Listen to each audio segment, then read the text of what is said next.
Hi, we're Stu and Laura. We normally live aboard our floating home Delfino, but this week we've... Oh my god. No. But this week we've rented a converted Sprinter van and are exploring Nevada, Utah and Arizona and giving van life a try for the first time. We've been living aboard our boat for nearly a year now, but we're interested to see the similarities and differences between boat life and van life. At the moment, boat life is seeming better. And while we try out van life, we've got a pretty epic itinerary planned, so I hope you'll enjoy coming along with us.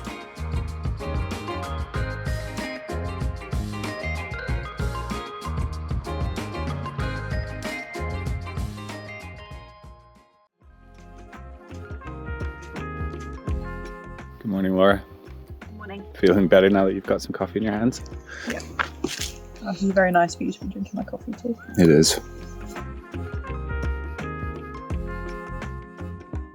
So we're a little bit stressed out this morning because we're hoping to go to Zion National Park.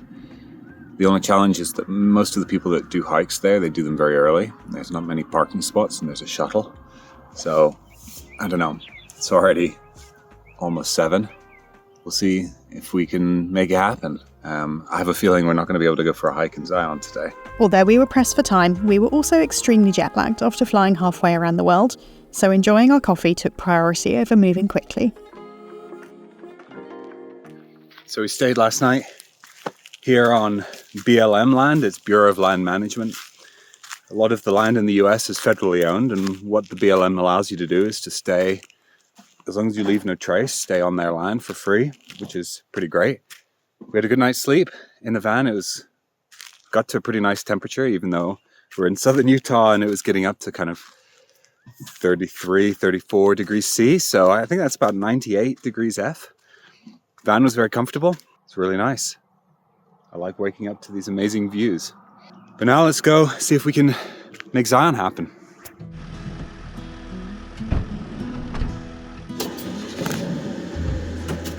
Cool. We good. Let's go. Wow. So many bugs on the windscreen. We had a half an hour drive to Zion, and even before we got to the national park, the scenery was already pretty epic.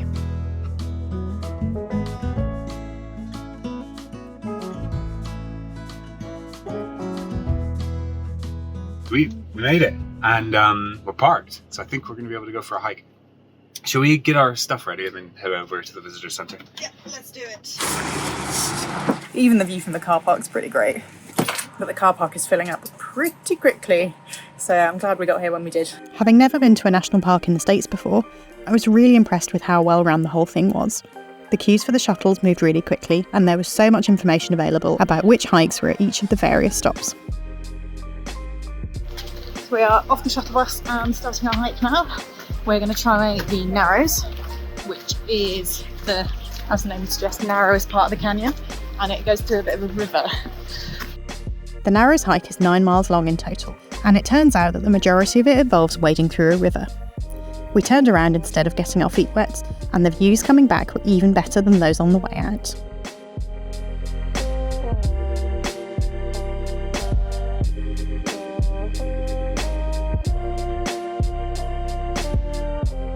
I don't know if it's coming out on camera, but this red rock is like glowing orange. It's so beautiful.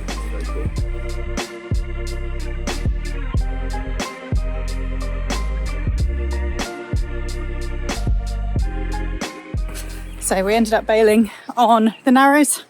Yeah, it did actually look very wet. So we decided not to do it, and we didn't have a little walking stick. So instead we are doing, what's this trail called? The Kayaking Trail. Kayaking, yeah. It's pretty nice. Which goes up to some pools and has got some really great views all the way down the canyon, valley? Yeah, it's lovely. No idea what you call It's in it. the sun, but it's still early, so it's not too hot. Yeah, it's actually quite a nice temperature. There's one other valley that we've walked up in the French Alps that's reminding us of this a little bit, just because we're sort of facing the same way down the valley. But in that one, we got snowed on, even though it was August, so yeah, preferring this one. This is honestly so cool. The park is quite busy, but it's totally worth it for the views that we're getting right now. And the trail that we're on is slightly less busy than some of the other ones. So yeah, we can see quite a lot of people around us, but we're not like having to queue to go through things. But yeah, the views are just unbelievable. So the path here kind of follows the river down back towards the visitor center, but it does take a loop up into one of these other valleys that meets the main one, and I think there's some pools in there, but it might be dry, but we'll find out.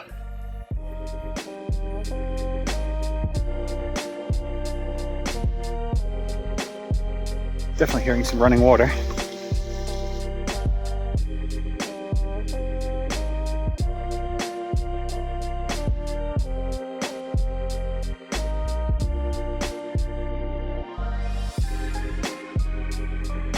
That section was called Emerald Pools. Strongly recommend.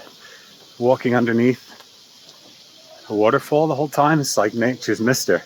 Nice and cool. And an informational sign. One of the things that the States has in ample supply is these beautiful spots. Like the natural beauty here is amazing. One of the things that Laura was saying earlier was that they've managed to do great, you know, in terms of providing access and accessibility. Yeah, like the shuttle bus system went really well. We barely had to queue for it. They've been really informative. They've been telling us what the trails are open and talking about the geography, and these trails are well maintained. 10 out of 10. Yeah, I mean, I think you'd need to for the amount of people that come here, though. I think it would be really chaotic if this area was not managed properly, and probably quite dangerous given how hot it is and how unstable the ground can be. But I think I'm very impressed with the US National Park Service. Yeah, I am loving this trip to Zion. I'm super glad we came here. Yeah, me too. Very beautiful.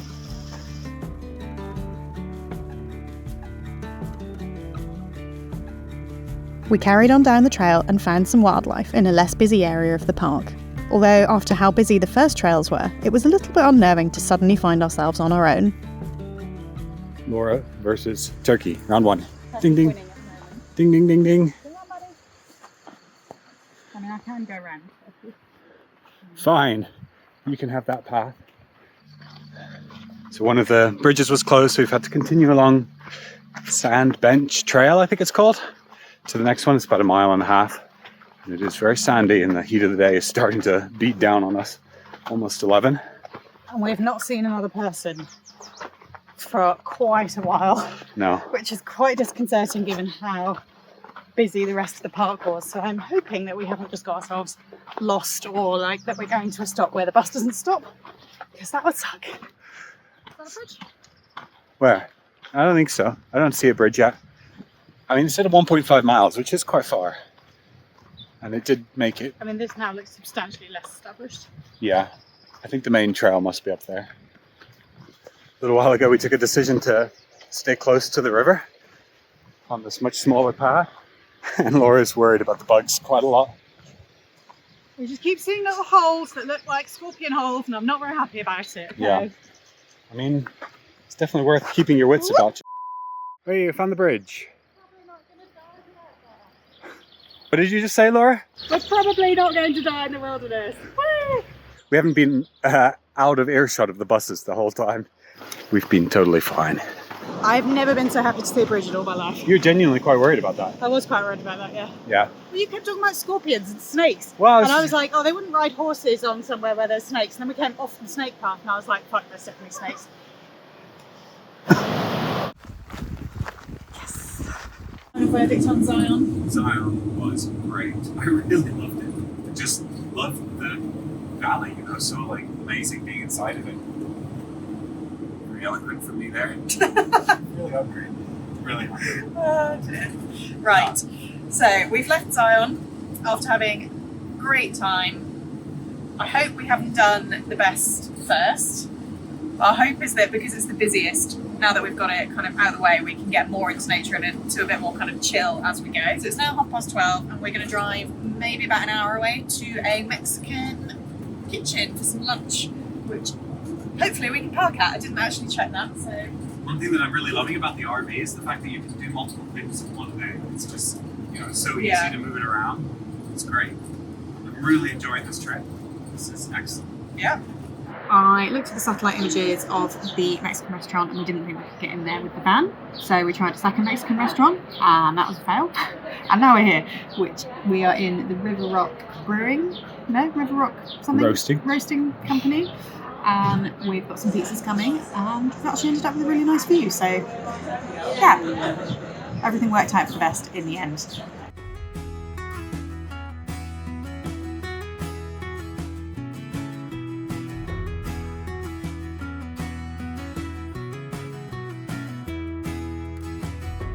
I might have over-ordered. We're used to travelling at about 6 miles an hour on Delfino, so being able to cover so much ground in the van and to see the landscape change so quickly as we drove was a novel experience for us. But we were mostly struck by how huge the expanses of land were. We drove for 3 hours from Zion to our next stop, only passing through one town on the way. Every corner has another amazing view around it. It's insane. Utah, Arizona! We're crossing state lines 3 times today, and I've managed to only film once. They just sneak up on you. It's like suddenly it's like, boom! Oh, is that our turning? Uh-oh.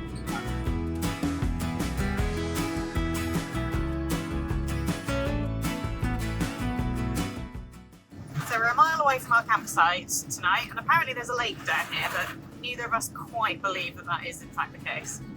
Although I did just see a car with some paddleboards on the back of it, so maybe there. Oh, there's some water. There's definitely some water. Yeah, that's some water. Unlike yesterday's BLM land, tonight's camping wasn't free, but was a very reasonable $14. Paying did take us a few goes though.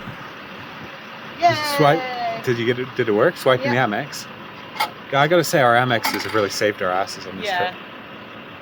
Right, permit. Nice. So we're at the choosing the anchorage or choosing the campsite for the night portion of the day. So there are quite a lot of other RVs down here that surely can't all be 4x4 because there's a couple of really chunky ones. So fingers crossed we'll be all right and we won't get stuck in the sand. But let's see. It looks pretty cool though. I think there's going to be a trade-off between how close to the beach we want to get versus how private we want to be. Yeah. It seems like everybody's right up along the side of the beach. It's going to take us 20 minutes just to get out of here. It's pretty uneven. Yeah. Just going slow. Oh, holy crap, it's like the surface of Mars. Well, this is pretty cool. Pretty cool. It's like, yeah, loads of people here. Toilets here were billed as long drop toilets. I was a bit curious and possibly a little bit concerned what they'd be like, but they're actually pretty good. They're in this building here, 2 rooms. You go inside, they don't smell bad. Whoa, hello. Hello. There you go. Seems pretty clean. Got toilet paper. Better than I was expecting. It's better than many of the bathrooms in Sicily. Yeah. Holy smokes. Not bad. Just like, wow, I just can't believe it. There's so much to look at here. Yeah. Everybody's having a great time on the boats too. After our very important first stop, our second stop was a swim. It was 36 degrees inside the van, so we were desperate to cool down a bit. It's like going for the swim on the set of Mad Max, complete with boats and dune buggies. Here we go.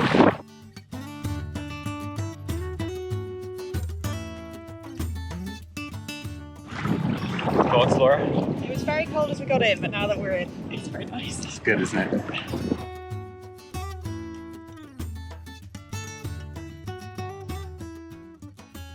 The swim was nice while it lasted, but out of nowhere the wind suddenly picked up.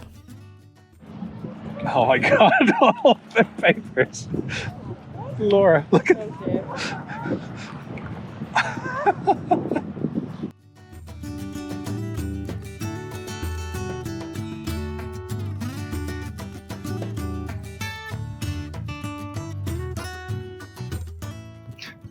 The winds continue to blow. It's eased a little bit, which is good. We should have known when we see these like wind ripple in the sand. Don't mind me, just getting the sand out of my ears. This is really amazing. I've never been to a place quite like this before. I've heard we've peaked campsite. I don't know. And the next 2 nights we're in the same place are just going to be not as good. There's something about this campsite that is incredibly otherworldly Yeah. and so desolate and inhospitable. And it's got this kind of bleak beauty about it, you know?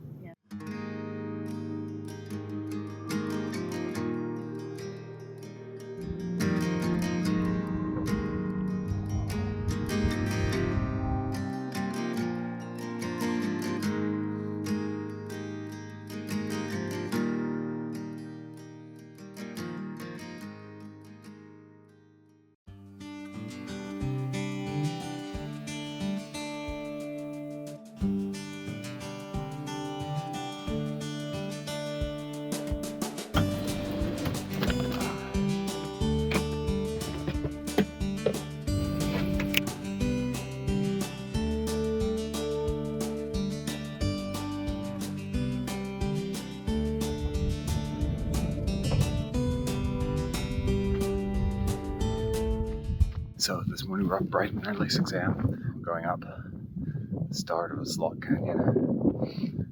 It's supposed to be one of the best things to do around here. I'm pretty excited. Let's go.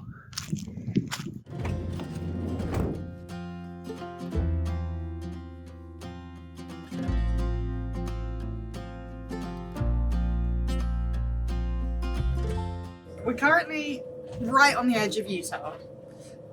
The kayaking place is in Arizona.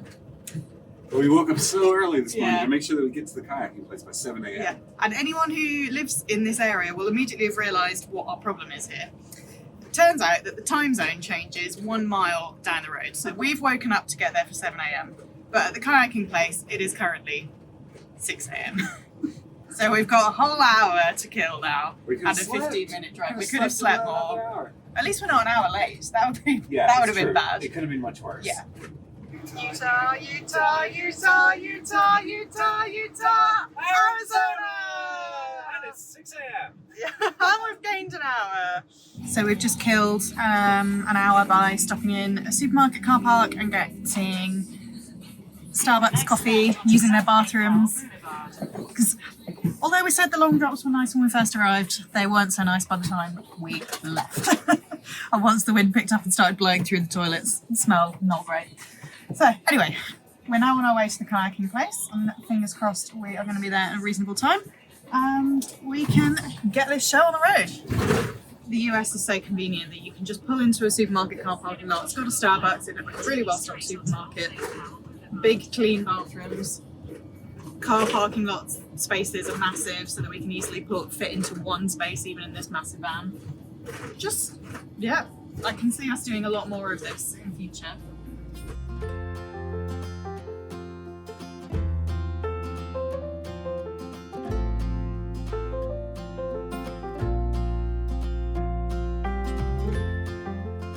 So we've arrived at Antelope Canyon boat launch, which is down there, which is where we're picking up the kayaks. I think that the plan is to go down the river and then into one of the sort of slot canyons and do a kayak, and then we'll walk up. I don't know, we'll find out. But we're with a tour group and I'm super excited to get started.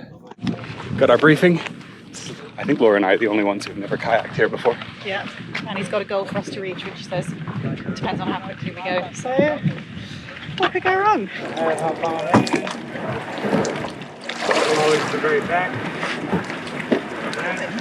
Always to the very back. Nice. You ready?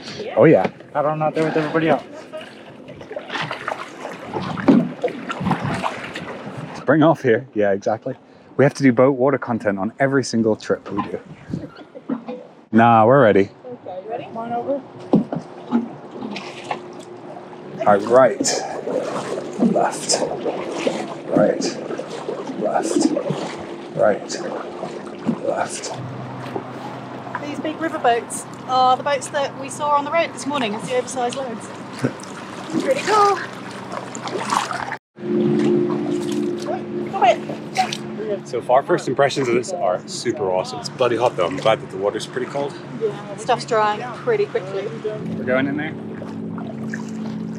The tour guide was saying that the water used to go all the way up to where the red mark is, I think he was saying, on the canyon. Red mark, 2000 or 2002. So it's been 20 years. At the moment, the water's still going up, but come July, it'll start falling. And where it was in November is where this white line just above our heads is. So pretty crazy how much water it's lost.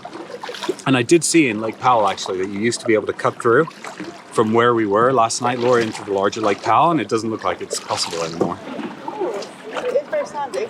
Sandy, eh? Yeah. Definite sandstone. Wow. This is so beautiful. Like, I just can't believe that this is naturally formed and that we are allowed to just go and kayak on it. This is fantastic. This is just a very, very lovely way to travel. It's all right. I'll paddle us all the way there. Yeah, passenger princess.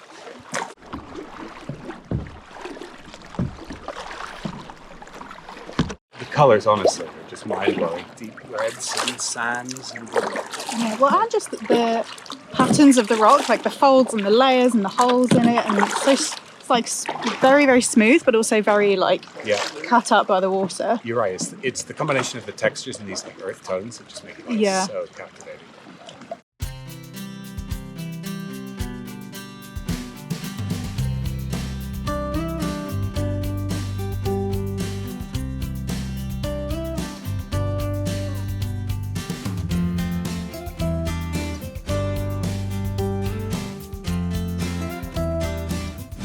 After an hour of paddling, we made it to the start of the hike.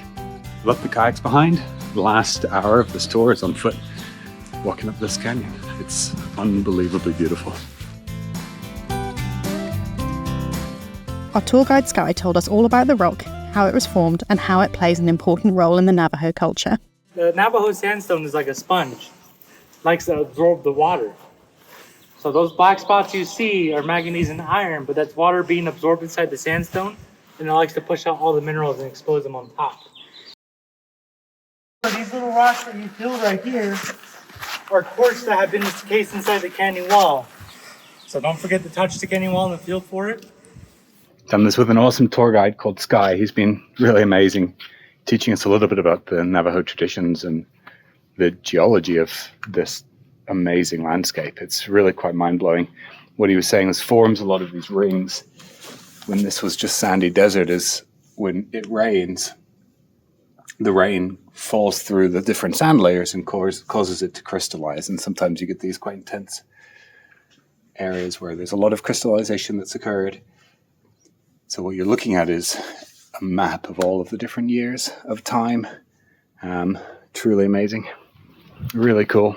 This entire valley is just gives you a real appreciation for the force of nature and gives you gratitude for when nature gives you good weather and good crops and amazing growing conditions. And I get the real sense from speaking to Sky that you never have the gratitude for Mother Nature.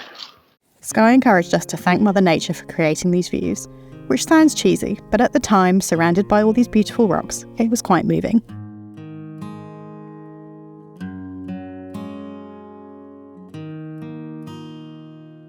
We kept thinking that this was the end, and there couldn't possibly be more to see, but the canyon kept on going. After half an hour of walking, we made it to the highlight of the tour, an extremely narrow canyon that had been exposed by flash flooding over the last 2 years, just wide enough for us to walk through.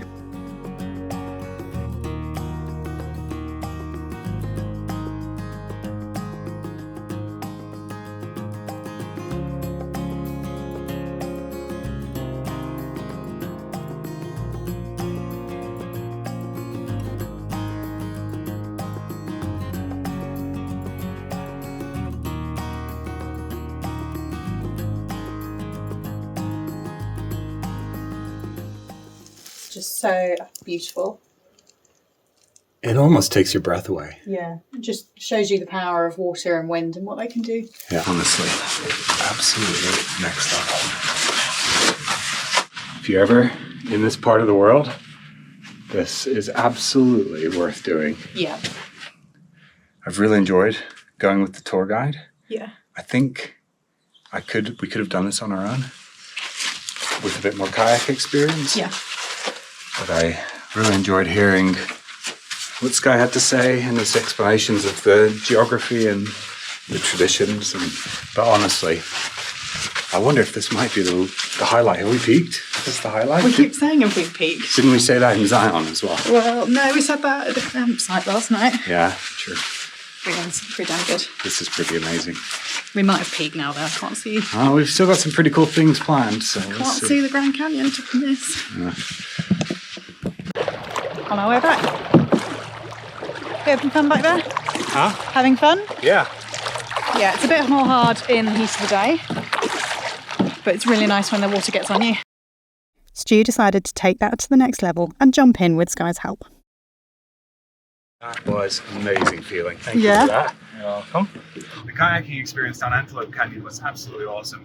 But now we've got about a 2.5 hour drive to our next and final spot for this little road trip. This is the only campsite that we've actually booked on this trip. The other ones we've just kind of rocked up and found them. They've been so good. It's such a high bar. I think we might have peaked. I'm not sure if this campsite's going to be as good as the other ones. But the activity should be pretty cool, so let's go find out. Laura's driving the van. For the first time. You got any tips for cornering? Go wide. Oh, I've got to be on the right side of the road, haven't I? Yeah. Okay. Well, left that one a bit late. Did I? A little bit. You You're said good. go wide. I did say that. You're good. You're good. Laura just pointed out that you're going to have stew cam for the rest of this drive. Yeah. R.I.P. video. R.I.P. Laura's hard drive. Oh no. You know what I think you need is like 4 hours of B-roll. Right. Whoa, look at that. It's so beautiful.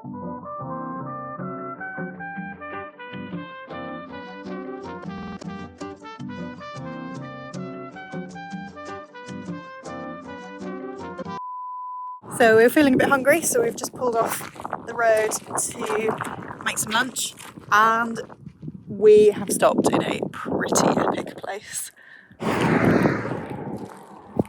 Wow. Wow.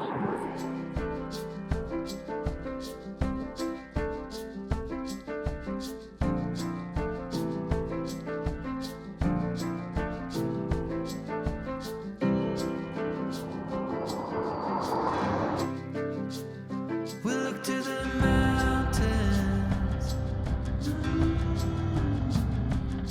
We don't care if it's only a dream. Nothing is really what it seems anyway.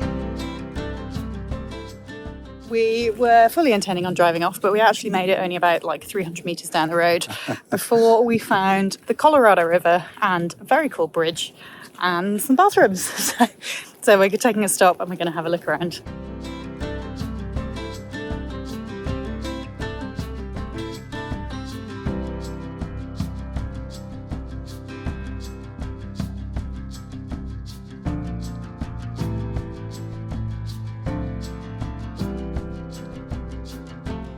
So is the Colorado River the same river that forms the Grand Canyon? Yeah, it is. So it goes here and runs into the Grand Canyon. You can kind of see Yeah. So it's like a mini Grand Canyon. pretty much. Grand Canyon must be bloody massive then.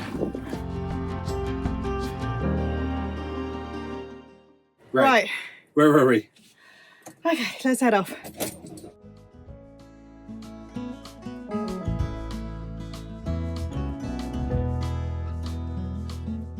We finished driving through the desert and made our way up onto the plateau that is the north rim of the Grand Canyon.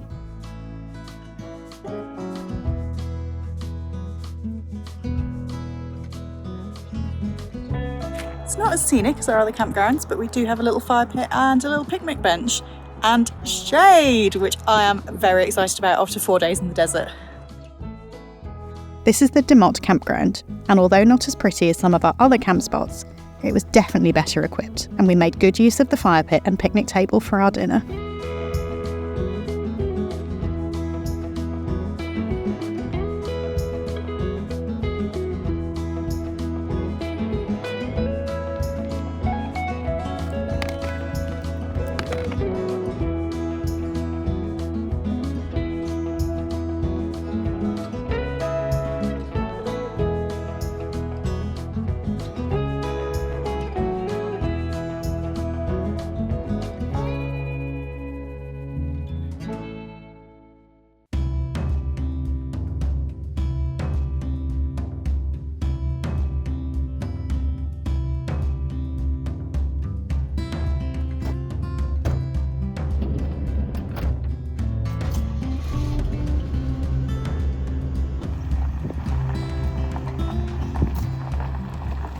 Where are we off to, Stu?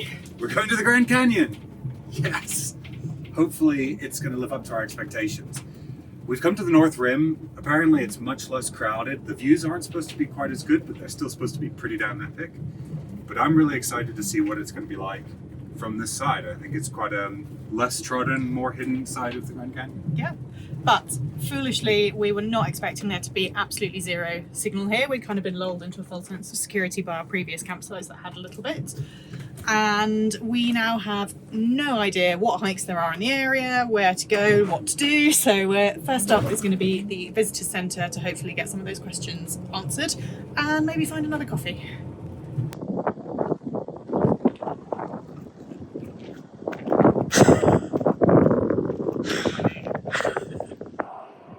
Oh, that's a video. Hi.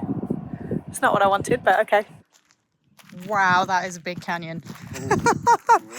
Oh my God. I really wasn't sure whether this would be worth it. This is just, I cannot believe how many layers there are to that. We are at the north rim of the Grand Canyon. So the canyon runs kind of east to west. So there's a north side and a south side. The south side is more easily accessible from Vegas and Phoenix and quite a lot of the large cities in the area. And it supposedly has better views than the north side. But we like places that are less well-travelled and less busy, so we've decided to come to the north side, and it has been pretty epic so far. I think earlier in the week I was like, oh, that's a pretty big canyon, how big can the Grand Canyon be? It's pretty damn big is the answer. The scale of this place is mind-blowing. Just the number of different layers that you can see with your eye. I mean, what were you saying before, that it goes almost a mile down to the Colorado River? There was a sign up here that said that the river is a mile below the level that we're on right now. Yeah. And one thing that's on my mind is that we've been driving past all of these mesas all week, sort of huge plateaus that have towered above us. Yeah. And we're at the top of that. Really, we're at the same level, you know, we're at 2,000 something meters. And it goes all the way down to the Colorado River. It's just mind-blowing. It is mind-blowing. First up for us today is to do a quick walk out onto Bright Angel Point. This walk has a surprising amount of exposure to it. Not nearly as much as some of the stuff that we've done in Scotland, Wales, but you're really up there, and there's a bit of a drop-off on either side. But I'm really, really enjoying this. Here I was worried that we'd peak too early. No way. This is once-in-a-lifetime stuff.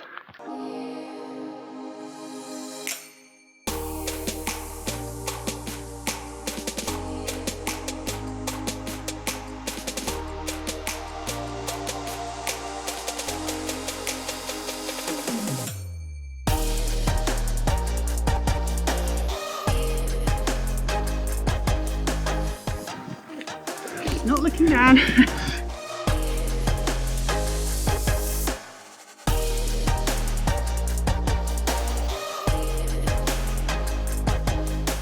Well, that hike was pretty amazing. Yeah, it was super cool. Really enjoyed it. But now we are doing a scenic drive to another viewpoint, and the drive should take us, what, I think about an hour? Yeah, 45 minutes, an hour. We think we saw a sign that said, not recommended for vehicles over 22 feet. We think we are just under 22 feet, and I'm talking like inches under, if not at 22 feet. We asked them in the office and they said that we should be okay, but we shall see how this rental handles the switchbacks. Nah, it'll be fine. Let's try it. All right. Let's go for it.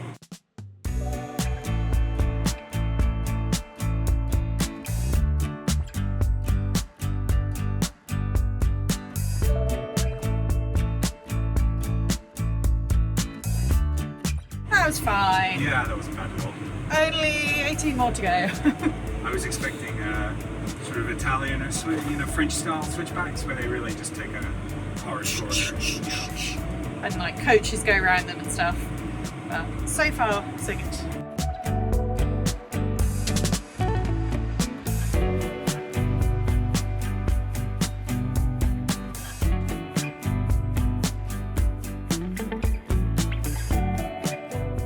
I feel pretty conflicted about the Grand Canyon and our experience of it so far, because we've only had time to drive around it, which is how it seems most people do.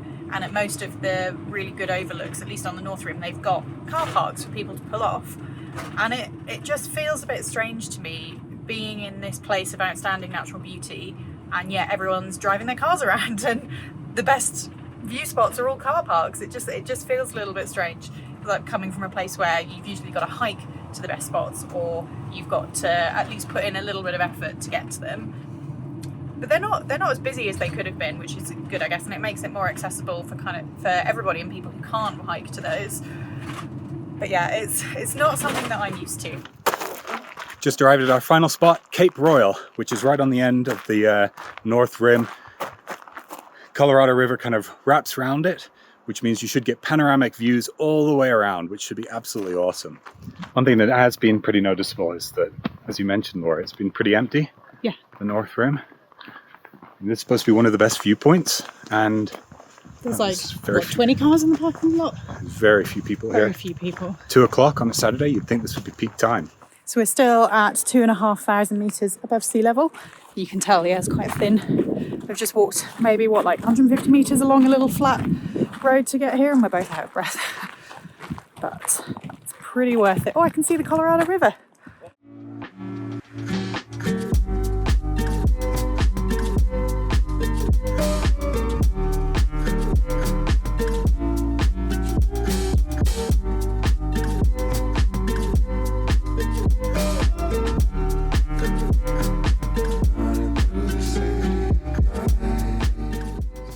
We were like, oh, let's go to the next viewpoint. Yeah, we'll have one more view, but it'll probably be the same as all the other views, which will be great, but like, we've kind of seen it now, but yeah, let's just go to the final viewpoint. We had not seen it. This last viewpoint has been the best. It's so jaw-droppingly beautiful. Both of us just turned the corner and went like, oh my God, what the hell? Like, we're not even at the viewpoint yet, technically, and we both just like stopped in our tracks and we're like, Burning through the city of light.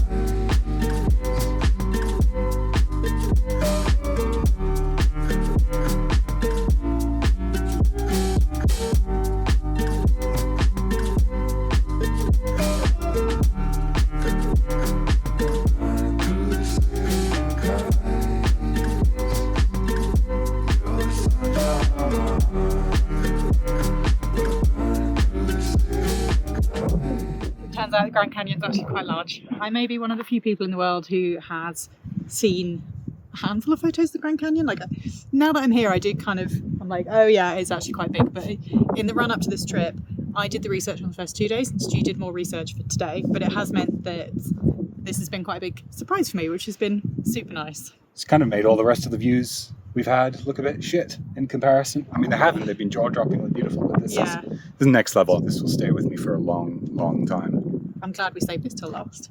Yeah, me too. We're burning through the city of lights.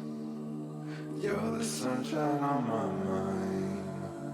We're burning through the city of lights.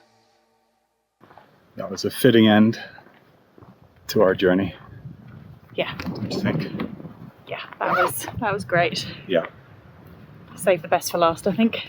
Yeah. I'm a bit emotional. Yeah. Just the raw beauty of it, you know. Some tears may have been shed. Wow. What an amazing trip that's been. It's been such a good trip. We were just chatting to some people in the car park for the Grand Canyon, and it sounds like we've peaked, to be honest. Yeah. Well, I know we've been saying it all along, but they've just confirmed. Actually, no, what they did say was that the South Rim has better views, but is busier. So to me, where we prefer less busy places, I think we've peaked. I agree, yeah. We've really, really enjoyed the van trip. Both of us have been saying that this is probably one of the best holidays we've ever done. So yeah. I think there will definitely be more van trips and van content from us in the future. But for now, back to Delfino, and Biscay awaits.